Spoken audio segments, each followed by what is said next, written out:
ভাই আপনি হ্যাপি তো? হ্যাঁ অবশ্যই আলহামদুলিল্লাহ ভাই। হ্যাঁ ধরে দেন দাঁত দিয়ে দাও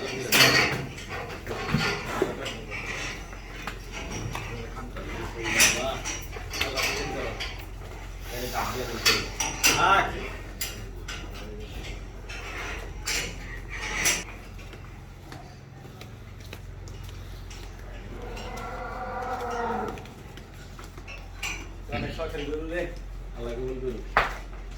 আমিন। দোয়া দিয়ে দিন ইনশাআল্লাহ।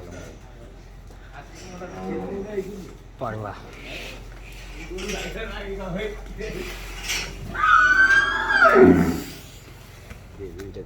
দাঁড়া